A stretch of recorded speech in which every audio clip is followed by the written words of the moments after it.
An army marches on its stomach is an old adage, but most campaign histories devote but a few lines at the end to these challenges of feeding the multitudes of soldiers on a campaign.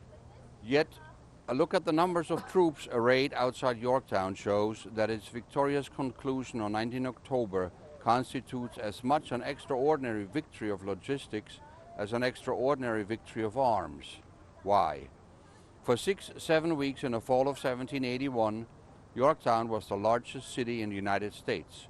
Over 9,000 Continentals and Virginia militia under General Washington and the Marquis de Lafayette, another 9,200 French forces under the Comte de Rochambeau and the Marquis de Saint-Simon, around 7,500 Crown forces, hundreds of wagoners and support personnel, 1,000 servants just for the officers in Rochambeau's army.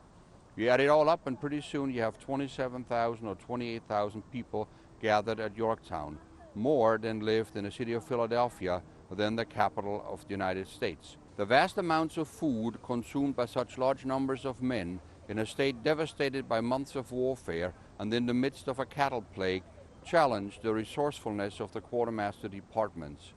Meeting the needs, they had to draw on the resources of the whole United States beyond the boundaries of Virginia. Between October and December 1781, French forces received cattle droves of at least 1,100 head from Connecticut alone.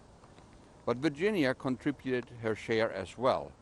Once Rochambeau's soldiers were in winter quarters, their agent, Jeremiah Wadsworth, on 21 January 1782, entered into an agreement with Sir Peyton Skipwith of Hog Island to supply 4,000 pounds of beef each day from 15 February to 1 April 1782 at College Landing and at Hampton, slaughtered not on the hoof.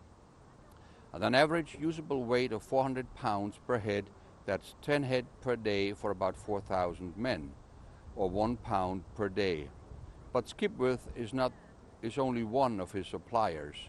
On average, French troopers received 2 pounds of meat per day, plus flour for bread, firewood to cook and bake, potatoes, vegetables, and spirits as well. Much of it shipped south to Virginia from all along the whole East Coast. The victory at Yorktown was a nationwide effort. The men who manned the trenches came from many states and countries, but the food that they ate also came from many states within the Union. I'm Dr. Bob Selig for York Paths.